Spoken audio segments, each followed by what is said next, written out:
공시생 하시면서 가장 괴롭고 힘들었던 순간은 언제였나요? 시선이죠. 시선. 예, 다른 사람들의 시선, 친구들의 시선, 부모님의 시선, 그리고 주변 친척들의 시선. 청년의 모든 색깔 엄터뷰입니다. 오늘 함께 해주셔서 반갑습니다. 반갑습니다. 시청자분들께 간단하게 자기소개 부탁드리겠습니다. 안녕하세요. 저는 2017년부터 공무원 시험을 약 3년간 준비했지만 결국에 2018년, 19년, 20년 필기 합격은 3번을 했지만 낙방하게 돼서 지금은 현재 일반 무역회사에 다니고 있는 30살 김찬호라고 합니다. 반갑습니다. 반갑습니다. 소방공무원을 준비하게 된 계기는 어떻게 되시나요? 사실 저는 20대 중반까지 그렇게 큰 꿈이 없었던 것 같아요. 그냥 이제 누구보다 남들보다 조금 더 평범하게 사는 거를 꿈꿨던 그런 청년 중에 한 명이었는데 살아보셔서 아시잖아요. 정말 평범하게 사는 것만큼 어려운 게 없다는 거를. 쉽지 않습니다. 그렇죠. 네. 그래서 평범하게 살고는 싶은데 딱히 잘하는 거는 없었고 네. 하고 싶은 것도 딱히 없고 꿈도 없고 평범하게는 살고 싶은데 정말 뭘 해야 할지 모르는 그런 일상 속에서 제가 한 번은 봉사활동을 여러 번 가게 된 계기가 있었어요. 네네.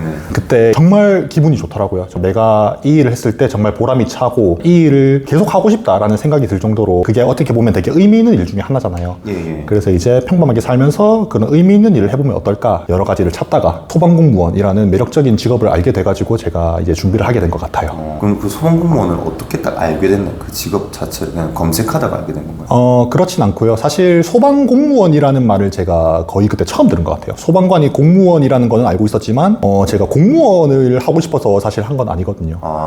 네. 무슨 말인지 알겠습니다. 한 번은 이제 저희 집 앞 상가에 불이 난 적이 있었어요. 그때 이제 소방관 분들이 이제 엄청나게 부랴부랴 다들 이제 일사불란하게 움직이면서 이제 남들은 다 도망가는데 도망간다는 표현이 좀 이상하네요. 그렇죠. 남들은 이제 다 이제 대피를 하는데 소방관들은 바로 이제 딱 그 위험 현장에 들어가서 딱 그거를 현장을 딱 제압하는 모습이 정말 멋져 보이더라고요. 그리고 그것만큼 정말 의미 있는 일은 없겠다 싶어서 그래서 그때부터 본격적으로 찾아봤던 것 같습니다. 되고 싶다고 해서 바로 소방관이 되는 게 아니지 않습니까? 그렇죠. 소방관이 되기 위해서 화재 현장 훈련을 하기 이전에 공부부터 엄청나게 해야 되는 게 현실이잖아요. 네, 맞습니다. 그래서 이제 저도 다른 공무원 수험생분들 정말 잘 아시겠지만 공시생의 생활을 저도 이제 시작을 하게 됐죠. 저는 2017년부터 그 생활을 시작하게 된 것 같아요. 학교는 과감하게 이제 휴학을 시작하고 바로 이제 시험을 준비했던 것 같습니다. 공시생이 되면서 일상의 어떤 부분들이 좀 달라지기 시작했나요? 정말 많은 부분의 변화가 있었죠. 살면서 공부를 그렇게 열심히 해본 적이 없어요. 네, 보통은 고등학교 때가 가장 이제 머리가 제일 잘 돌아가고 자신의 이제 지식 전성기가 그때라고 보통 다들 말씀을 하시잖아요. 예.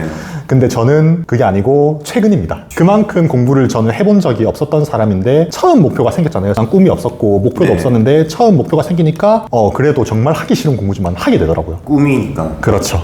그래서 이제 그 공부를 하기 위해서는 이제 일상에 변화를 줘야겠죠. 제 루틴은 그렇게 했던 것 같아요. 아침 6시에 기상을 해서 7시까지 이제 도서관에 출근을 합니다. 출근이라는 표현을 쓸게요. 정말 자주 갔거든요. 출근을 해서 12시까지 어떻게 정말 졸리지만 공부를 했어요. 그래서 12시까지 공부를 하고 밥은 또 먹어야 하잖아요. 맞죠. 네, 또 12시 반까지 이제 식사 시간을 가지고 그리고 이제 그대로 6시까지도 계속 쭉 공부를 하는 거죠. 그리고 또 제가 공무원 수험 생활 하는 만큼 제가 또 학원 강사를 했었습니다. 예. 네네. 프리랜서 학원 강사를 하면서 또 이제 6시부터 10시까지는 이제 학원 일을 또 했어요. 네. 학원 일을 하고 또 그대로 맞춰가지고 이제 스터디 카페나 다른 이제 공부방을 가가지고 1시까지 또 이제 마무리 공부를 하고 그게 이제 계속 3년 동안 반복을 했다고 생각하시면 될 것 같네요. 그럼 잠은 한 5시간 자는 건가요? 그렇죠. 4시간 아니면 5시간을 자고 공부를 했던 것 같아요. 와, 그러면 그 공부하다가도 잠 안 오나요? 정말 많이 오죠. 네.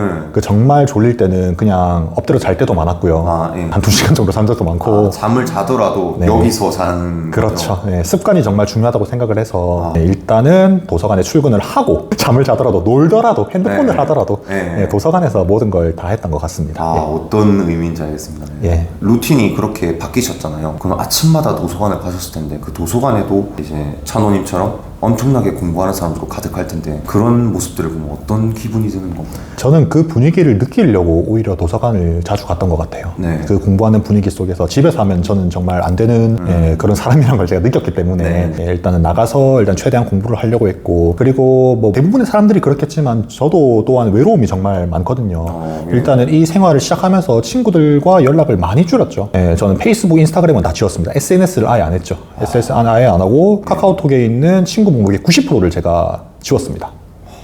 지우고 그렇게 공부를 했고, 정말 외로울 때는 주말에 한 번씩 친구들 만나서 커피 한잔 하거나 이제 근황을 묻는 정도, 이제 그 정도 일상은 추구하면서 이제 그렇게 공부를 이어갔던 것 같아요. 네. 일상은 일상인데 정말 축약된 일상이잖아요. 그렇죠. 그런 일상을 접하다가 다른 사람들이 이제 일상을 굉장히 풍요롭게 누리고 막 문화생활 하고 다니고 일할 거 일하고 주말 되면 놀러 다니고 늦잠 막 자고 이런 거 보면 또 어떤 기분이 드시나요? 정말 만감이 교차하는 것 같아요. 다들 그냥 공무원 수험생이라고 하지만 사실 지금 현재 일을 하지 않고 있는 실업자잖아요. 일을 하지 않고 있으니까 그런 속에서 다른 사람들이 사회 구성원으로서 이제 자기 할 일을 뚜렷하게 하고 있을 때 그 모습들이 그냥 정말 부러웠던 것 같아요. 그 사람이 어떤 일을 하던 간에 그 열심히 사는 모습, 그거 하나만으로 정말 나도 언젠가는 꼭 저렇게 되고 싶다, 꼭 저 사람들 사이에 사회 구성원으로서 정말 같이 하고 싶다라는 생각을 정말 많이 했던 것 같아요. 솔직히 저가 그렇게 공부를 하더라도 그렇게 문화생활 누리고 온전히 일할 수 있는 사람을 보면은 부럽기도 부럽지만 자존감도 많이 상할 것 같거든요.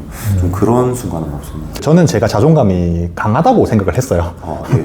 근데 그렇지가 않더라고요. 시험에 저도 이제 3년을 준비를 했으니까 이게 슬럼프가 여러 번 찾아왔거든요. 공부를 하면서. 네. 이게 안 찾아올 수가 없어요. 거의 대부분의 사람들은. 그렇게 될 때마다 정말 패배자가 된 느낌. 내가 준비한 길이지만 이렇게까지 힘이 들어야 하나? 라는 생각을 정말 많이 했던 것 같아요. 이게 이제 시험에 한 번, 두 번 떨어질 때까지는 상관없었던 것 같아요. 세 번째 딱 체력 시험에 떨어졌을 때. 체력 시험에 떨어진. 그렇죠. 마지막에 체력 시험에 떨어져가지고 그래서 그 체력 시험에 떨어졌을 때 정말 자존감이 많이 하락했던 것 같습니다. 자존감이 한창 하락한 뒤에 다른 사람이 온전히 일하는 모습과 문화를 즐기는 모습을 보면 그게 또 틀리잖아요. 와닿는 게 더 크잖아요. 그렇죠. 나도 저렇게 될 수 있을까라는 생각이 들고, 그리고 내가 이 수험 생활을 얼마나 더 이어가야 정말 저 사람들 사이에서 온전한 사회 구성원이 될 수 있을까?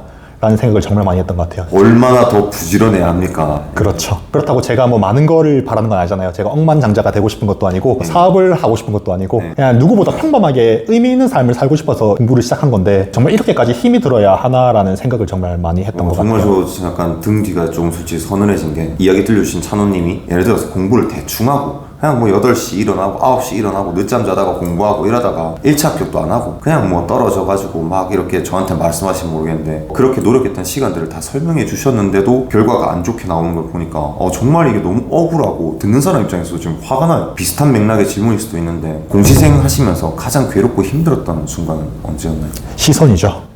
시선. 예, 다른 사람들의 시선, 친구들의 시선, 부모님의 시선, 그리고 주변 친척들의 시선, 그런 것들이 가장 힘들었던 것 같습니다. 처음에 이거를 선언했던 게 문제였던 것 같아요. 이 시험을 시작한다고 말아야 하는 게 아닌데 라는 생각을 정말 많이 하고 후회를 많이 했거든요. 예. 이거를 선언하고 난 후부터 이제 저를 보면 그 사람들의 관심사는 항상 그 시험밖에 없습니다.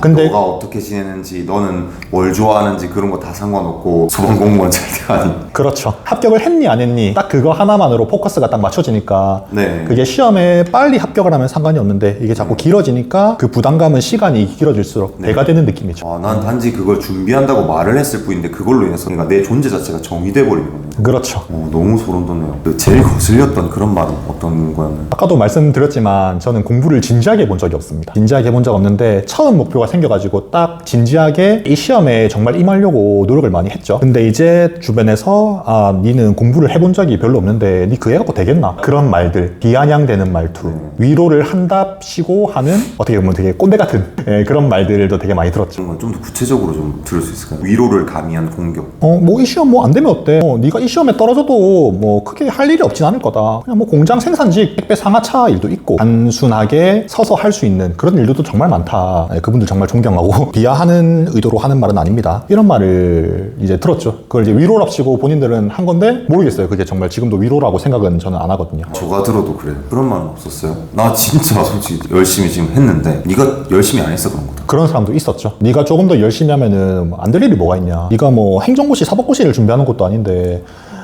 이 시험은 그냥 공부 조금 하면은 열심히 하면은 그냥 다 된다는데 왜 니는 못하냐 이제 그런 말들을 들을 때가 많았죠. 근데 사실 그렇게 생각해요. 정말 제대로 생각이 박힌 사람들은 그런 말을 안 하겠죠. 그런 말을 하는 사람들도 대체로 자기 직업에 떳떳하지 못한 사람들도 꽤 많더라고요. 그냥 전부 다 그랬던 것 같아요. 자기 직업에 자존감이 있고 자부심이 있는 사람은 절대 다른 사람 직업을 가볍게 여기지 않습니다. 그렇죠. 자기 자신을 존중하지 못하고 자기가 하는 일에 자부심이 없으니까 다른 사람의 직업도 하등하게 여기더라고요. 네, 그런 것 같아요. 그래서 정말 그때는 그렇게 말을 했죠.